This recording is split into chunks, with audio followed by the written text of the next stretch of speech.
Coucou, très heureuse de vous retrouver avec beaucoup d'émotions puisque la fée à la licorne qui était là hier pour vous parler de vulnérabilité, elle s'est invitée, je l'ai laissée sur la table, je l'ai pas mise dans mon étagère.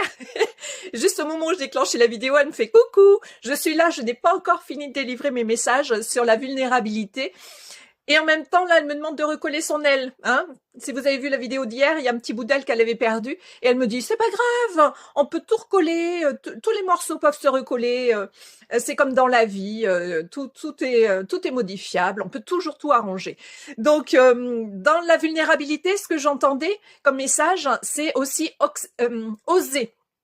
Oser accepter sa vulnérabilité, son hypersensibilité. Alors, sa vulnérabilité, je vous l'avais dit hier, c'est pas tout à fait le mot.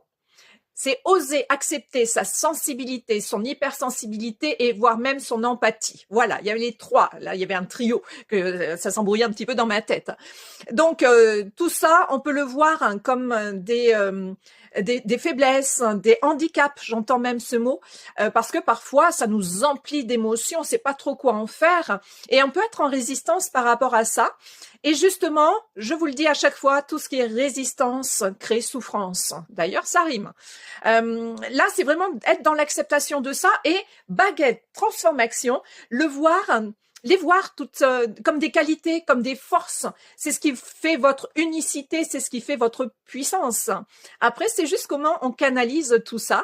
Et plus vous allez l'accepter, plus vous allez demander là-haut aussi à ce que ça devienne facile, plus ça va le devenir. Hein, donc ça, c'est la suite du message de la fée à la licorne d'hier. Qui est toujours là, qui se manifeste et qui me dit c'est bien, c'est bien, le message est passé. Et j'ai également les cartes guérir avec les fées qui ont voulu se manifester. Donc j'ai un message. Donc pour ça, pour accueillir tout ça, pour être dans l'acceptation, c'est aussi bouger son corps, être dans l'acceptation de son corps. Et quand on est dans l'acceptation de son corps, c'est beaucoup plus facile aussi de réguler ses émotions. Et puis regardez, tout ça fait que vous allez être heureux jusqu'à la fin des temps. Alors ça me fait penser au conte de fées que je suis en train d'écrire pour les enfants qui seront aussi publiés prochainement, octobre-novembre.